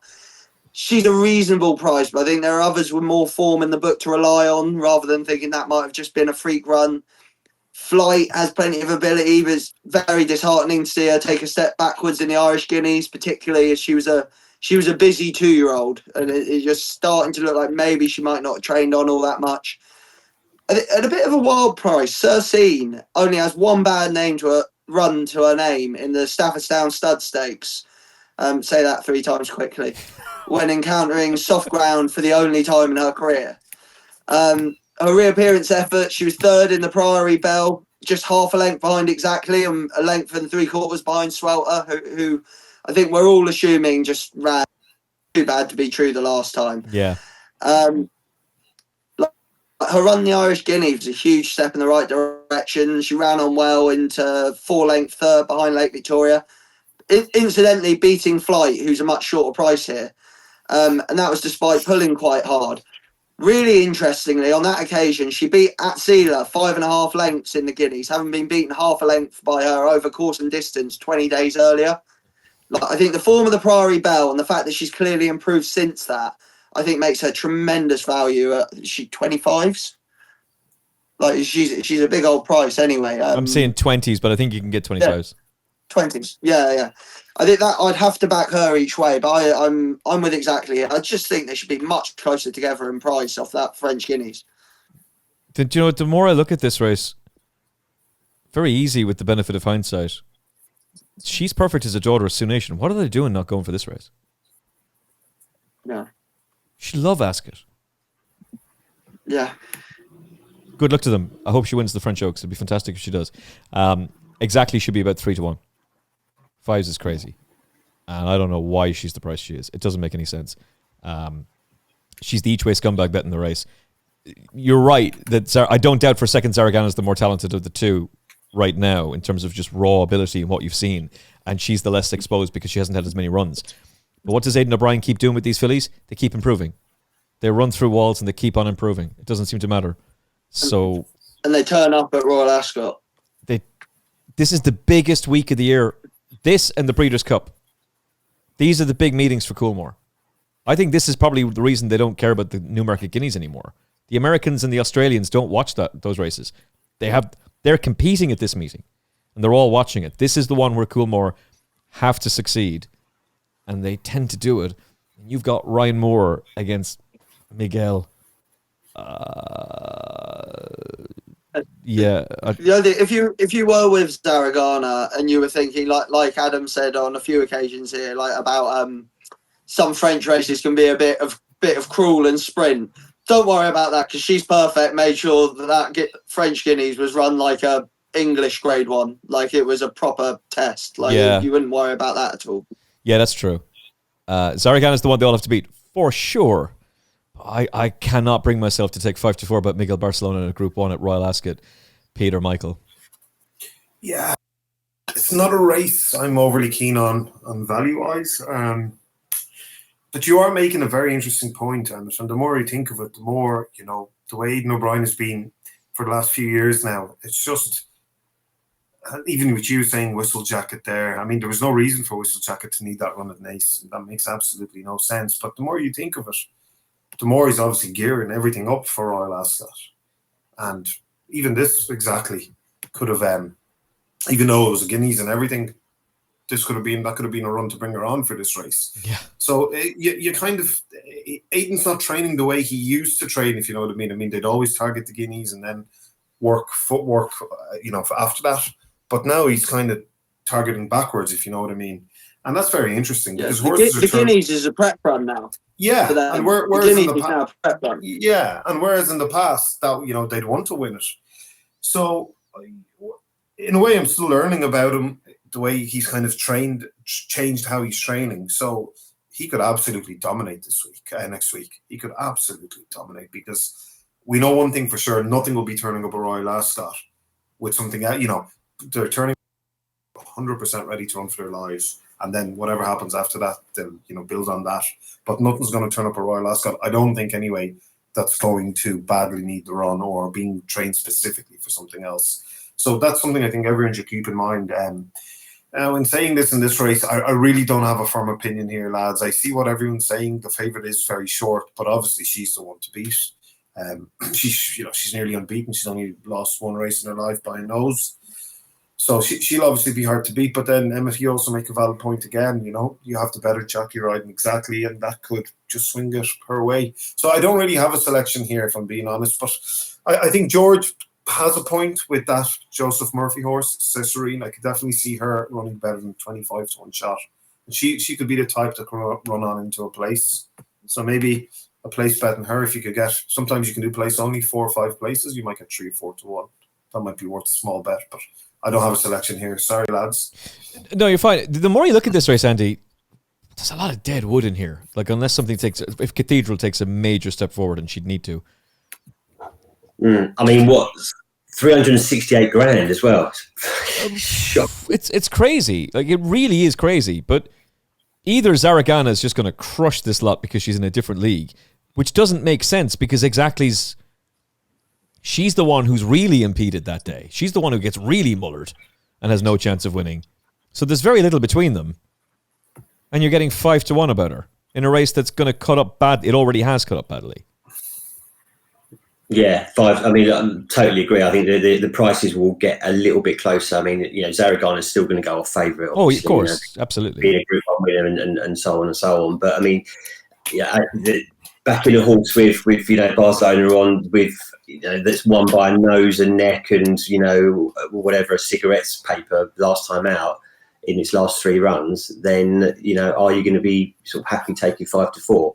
No, really. As you guys have all said, Ryan Moore exactly was only beaten a length and a quarter or so in that French Guineas, and that has to be the value really. But yeah, I mean, like you say, it's just a shocking race really for the amount of prize money up for grabs, and you can probably take a little bit of a punt on Chantilly Lace just improving only because it's only had 2 runs. Ran okay in the Guineas, 5th. You're taking a bit of a punt, like George said. Really, was that just a bit of one of those sort of fluke races where just sort of, I think it's 25-1 or something that day, and just sort of ran better than it should have done. But there is hope that that it can improve on that, and the fact that it is such a weak with little depth to it, then you just really the angle could be looking for an improver, and that is the one. The one that's only had 2 runs. All the rest, I think, have had more than that from what I can see. So yeah, I mean, there's loads of different ways you can play. You can either just lay Zaragoza if you're against it, or just try and find something that's a bit better value. But I think we're all in agreement that once Ryan gets dropped up on exactly, that ain't going to be 6-1, is it? I don't think. Might be wrong, but now might be the time to get involved in that. I mean, what else have they got in there that could run? O'Brien. Heaven's Gate, January could go. She's been rerouted from the French Oaks. Bedtime Story? No, she's running in the French Oaks. She's running the French Oaks, yeah. So this is one of the greatest 5-1 bets I've ever seen. Yeah, I agree. And I can't have the favourite, mate, of even money, whatever it's 5-4. So yeah, good luck to her connections, but. I'm amazed that we're still getting 5-1 about exactly. We're going to take that. We're going to take it right now. Adam Mills, the Queen Elizabeth II Jubilee Stakes, running in honour, obviously, of Her Late Majesty the Queen. Lazat is the 3-1 favourite. He's been talked up by Hugh Taylor. He's been talked up by, I think, Tom Siegel. And he's been talked up by you, who, of course, is the far more influential of that trio. Does he deserve to be the 3-1 favourite for this race? And if he does deserve to be 3-1 favourite, is he a good thing? I think he deserves to be favourite because I think actually Lazat is what he's achieved is pretty impressive. It's very difficult to be a 3-year-old gelding in France. Not only have you had the cruelest cut of all, but then you're limited to where you can go. And they got a bit lost last year in that they sort of convinced themselves after Deauville that we could go up in trip. And there's all this great money for geldings in Australia and the Far East, and it didn't really work out. And then he came back in March at Saint-Cloud on soft ground over a mile, got beat, and he sort of went in the wilderness a little bit. And then he comes back to Chantilly, 6 furlong listed race, absolutely bolts up the Friday before 2,000 guineas. There's me thinking, no one else has seen this, and he's just won by 8 lengths, and it's brilliant. And following that, I can't find a tip, but Lazat is a big price for the Diamond Jubilee. And you think, you muppet, why don't you keep your mouth shut? Because now the price is gone. He should be favourite, definitely. I mean, you have to look. James's Delight was in that listed race at Chantilly, and he's off the bridle halfway. Lazat's got them all in trouble, kicks clear. James's Delight comes out and wins at the Curragh. He should be favourite, but this is deep. This is deep. Inner Sheeran's a very good horse. This Japanese horse could be anything, Satono Rev. I mean, Satono Rev has been knocking heads with Kai Ying Rising at Sha-Tin, and although he found Kai Ying Rising too good, his final furlong was quicker than Kai Ying Rising last time. I mean, you never know. It's impossible to know how a Japanese horse will take to Ascot, but I definitely respect his chances. But I won't bet against Lazat because Lazat, I know what he's going to do. He's a point-and-shoot job. Out the gates, travel, get them all at it, and I'm sure he'll stay up the hill. It's also worth, if you wanted to be sort of really dirty, is he's also in the July Cup. So if you're watching him next Saturday and you think he's going to win, try and take the price in him in the July Cup at the same time. Is Cayenne Rising the best sprinter in the world? You got to be. Well, Tim Carroll, I'd tell you he is, but I mean, how can you prove it until he leaves Chartin? Because Chartin is very quirky. You have to have a certain ability to go around that bend at Chartin. It's very different. When he goes to Australia, we'll probably find out. On rating, the ratings guys will tell you he is, and he probably is. So if he is, Saturno Rev never looked like beating him, but he got pretty close. But again, it's kind of like the Golden 60 debate. Until they do it away from Hong Kong, you've got to be certain. So, I don't know. That form is certainly on a par. But like I said, I mean, Lazat is the next picture that's going up on the wall behind me. So, it'll be nice if he wins. Calandagan is in danger of being moved because he keeps letting me down. He'll get you your Group 1 at some point. Don't worry. He'll maintain his position on the wall. I should mention Laurent Barbaran, obviously, who did the French special with us. It starts with the juvenile special with Laura and Archie, and then Laurent Barbaran, who was just saying 3-1's a great price about Lazat. And I should mention that on that same podcast, Laura Joy and Archie were both raving about Satano Rev and the workout that he did yesterday. But Laura specifically, because the yard that she rides out at is where Satano Rev is. And apparently he just looks a picture every single morning. So this is a red-hot race. A really red-hot race. So how far is Stormboy going to win it by, George? If I can, I'll start with a question to our French correspondent. I noticed Lazat's two best RPRs have come on good to soft at Chantilly and Deauville. Was it actually good to soft? Do we know? No. Good. The French would call it good to soft, but ignore the words. Look at the penetrometer. For me, that was closer to good ground. I don't think it was good to soft. He's ground versatile, but there's no way that would be called good to soft by a British clerk of the course. They take 3 numbers off the going stick as they always do. Yeah, fair enough. That was my only way I could sort of give the English boys some hope. But that was good ground. This fella's a monster. Yeah. If it that's going to make it very difficult for the English horses. And on that Satono Rev, I'd be more. I take the fact Cayenne Rising is clearly an absolute monster. I couldn't believe when I looked at that race, there were 13 runners, Group 1 worth 1.3 million. They sent him off 20-1 on. That's like black caviar stuff. Yeah. That's absolutely nuts. Yeah. The only thing is, he finished within a few lengths of him, but the third horse was half a length behind him. I'd have been more impressed if he had been beaten 5 lengths by it and he beat the rest of the field 5 lengths. If you understand. I know it's difficult to do over sprint trips, but it just sounds like Cayenne Rising was just toying with them and they all finished in a heap behind him and this horse happened to finish second. Sharing, at this point, is probably still my bet just because I think he's a bit of value. He's a course and distance winner in the Commonwealth Cup and he showed he handled good to firm there, which is a possibility here and an unknown for a few of these at the head of the market. I think while his form tailed off after that, after wind surgery, saw him run to the same RPR as he did when winning the Commonwealth Cup, which is 120. If he can come on for that, he's a serious player here. I alluded to some of the main players not necessarily being confirmed on the ground. Like Top Gear has been kept away from fast ground almost his whole career. He's had 3 runs on good, and they were his first 2 career starts. And a half decent second when he ran to an RPR of 113 in Group 3 company. It's very notable to me that he's been kept away from even good ground. And James's Delight got a little name check from Adam there. I do think, while Lazat absolutely upended him, he did run massively below that day. Maybe it was trying to go with that sort of a gallop. But he won a decent Greenland Stakes last time out, beating Lethal Levi's, nothing to be sniffed at. And he's performed to an RPR of 110 or higher 4 times in his life, all in the past year. He's not the most obvious type for this, but it would be incredibly Clive Coxey for this horse to suddenly turn into a Group 2 or Group 1 horse at 4 years of age.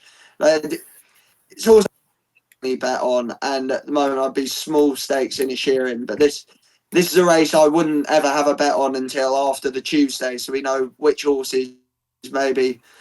So if something's been very impressive on the Tuesday and they say they're going to run it on the Saturday, you'd obviously have to take them into account. But it's definitely not a race I'll be betting on now. Yeah, I can't imagine Believing will back up like she did last year. I know she didn't win, but they ran her in both because now she's in the Coolmore partnership, and this is going to be a broodmare, and they're kind of racing her just because they can. But that being said, if she was to go and win, and then they said, "Oh yeah, we're going to run her again against Stormboy," that would make you panic for sure. Peter? Yeah, another race again for me. It's a bit hard to weigh up because a lot of the fancied runners, are not English or Irish based. Stoneborough obviously is Irish based now, but as we know, he's been racing in Australia. I don't know much about the French horse, but Adam fancies him, and you mentioned Hugh Taylor and Tom Segal there, and if they fancy horses, you have to take note. So obviously that's probably the one to beat. You have a lot of good judges there fancying that horse. In the Sharon, I find frustrating. He's put in 2 stinkers. If he won last time out, I know he'll come on first as well, but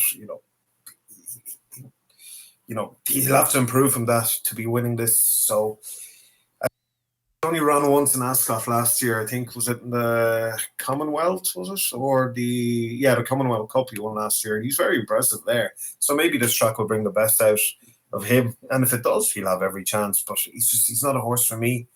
It's hard to, how do I work out the Japanese form? I can't. The Australian form, it's very hard to.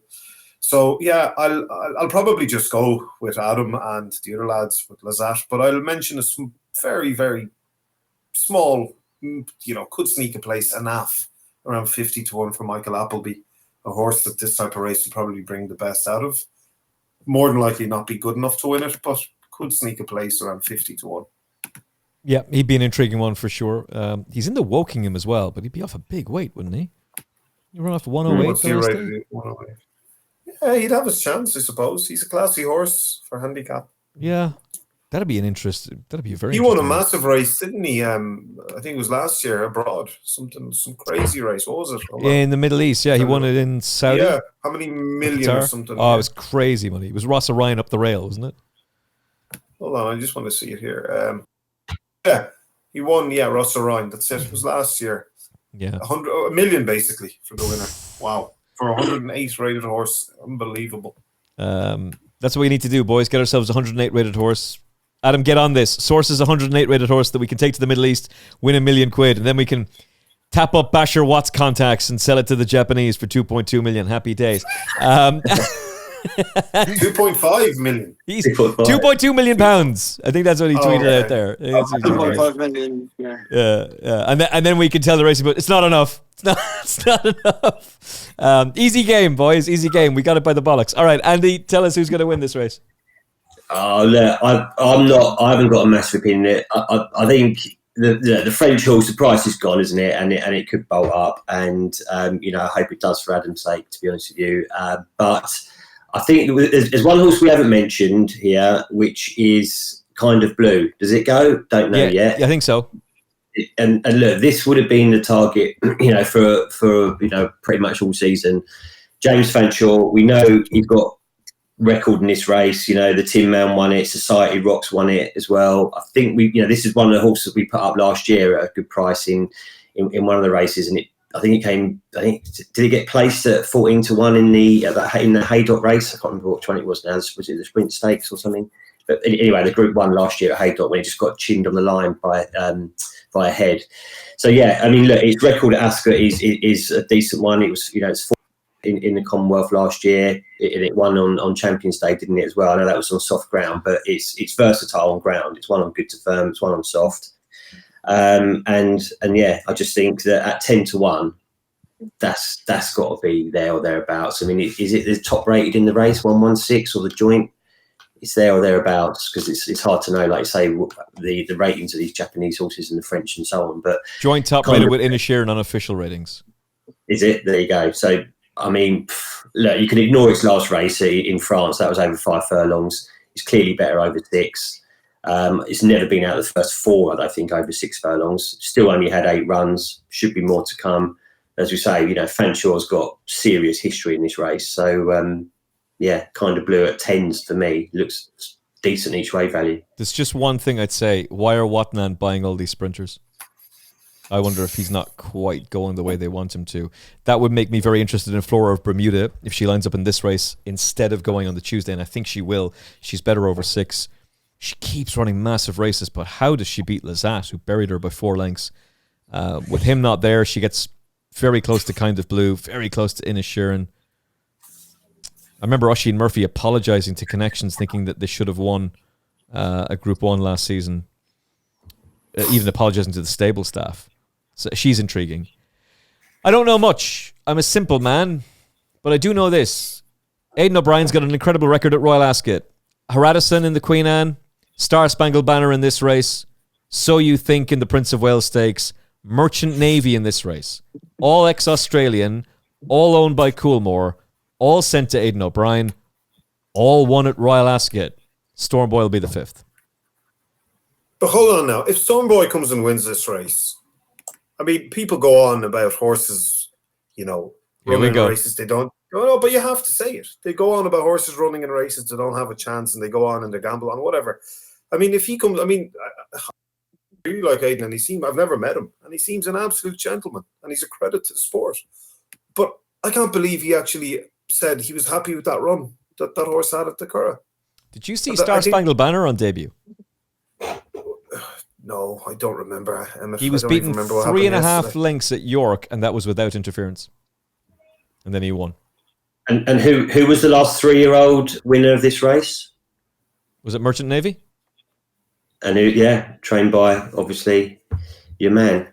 Yeah, because I remember fighting playfully with Francesca Comani on the day because she was trying to claim it as an Aussie victory. I was like, no, it's not. Not an Aussie victory. It's an Irish victory. I'll have you know it's an Irish victory for us. Look, there's some very, very good horses in this, but as Peter said, I don't know about the Japanese horse. I don't know about... I know about Lazat. I listen to every single time Adam talks. I listen to all of these boys. These boys have got top-class info and top-class insight, and I love to get their perspective on everything. Keep it simple, stupid. Aidan O'Brien's going to win at Royal Ascot again. I'm with Stormboy. Okay.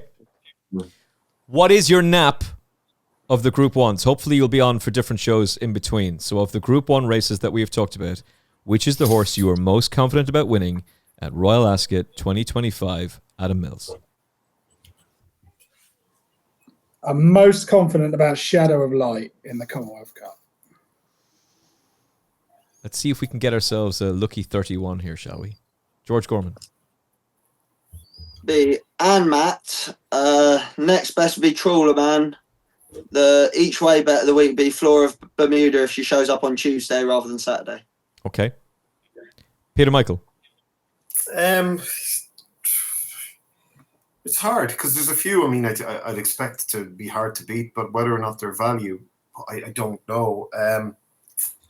Field of Gold probably will be very hard to beat. I mean, he has everything, and Colin Keane riding, he's going to keep it simple. So yeah, possibly Field of Gold. Illinois should be hard to beat. Stepping up and trip, Aidan does well in that race. So maybe those two, and Shadow of Light, obviously, another one. But if I had to pick one, I'd probably go Field of Gold because he's less to prove than any of them. So I'll go with him. And I just wanted to mention as well, I'm doing a special for anybody that wants that for the 5 days, for 20 quid for the whole 5 days. You get my daily tips and any insights as well for day by day for Ascot. So if anyone's interested, just contact me on my Twitter and I'll add you to the group. At Peter Michael Racing, and he remains in top class form. I keep seeing you tweeting out about winner.